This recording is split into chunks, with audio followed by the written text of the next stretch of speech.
บายดีท่านผู้ชมมื้อนี้บรรณาพาม่วนก็ได้พาท่านผู้ชมมา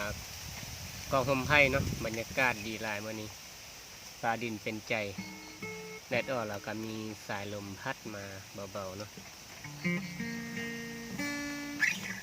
มื้อนี้ก็เส้นเคย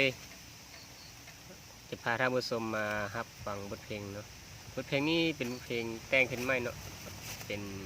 บทเพลงข้าพเจ้าแต่งขึ้นเองเพื่อมอบให้เป็นกำลังใจให้แกบัณฑิตใหม่เนาะผู้หาได้รับใบปริญญาไปบางทีนี้เนาะเนื้อหาสาระจะเป็นยังไงก็ขอเชิญท่านผู้ชมไปรับฟังพร้อมๆกันเนาะ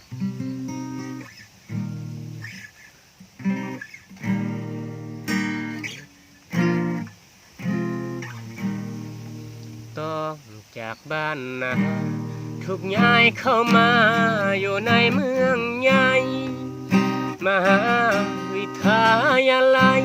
ดงโดกแดนไกลที่เขาลือสางเพื่อการเรียนรู้ต้องทนสู้หนีไกลบ้านมาต้องคอยตั้งใจเพื่อวันข้างหน้าใบปริญญาคือสิ่งที่ฝันก่อนถึงวันนั้นต้องทนผ่านอุปสรรคนานาต่อสู้เพื่อการศึกษาต้องแลกมาด้วยเหงื่อด้วยแห้ง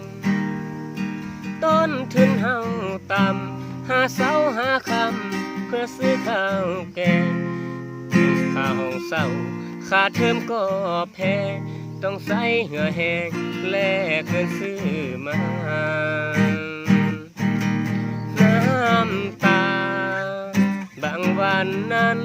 ก็ไหลซึมนี่หรือเมืองใหญ่ศรีวิไลที่เขาสาลือก็อยากกลับบ้านบ่หวนเต่าคืนแต่ยังคานึงถึงสิ่งที่หวัง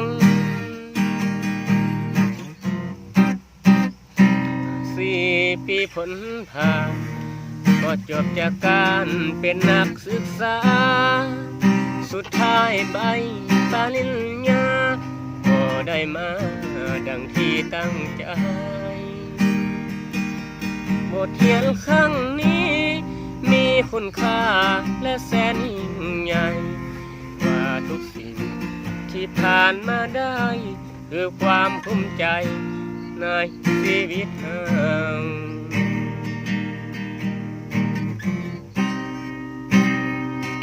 บทเรียนครั้งนี้มีคุณค่าและแสนยิ่งใหญ่กว่าทุกสิ่งจะผ่านมาได้สุดที่ภูมิใจในชีวิตเรา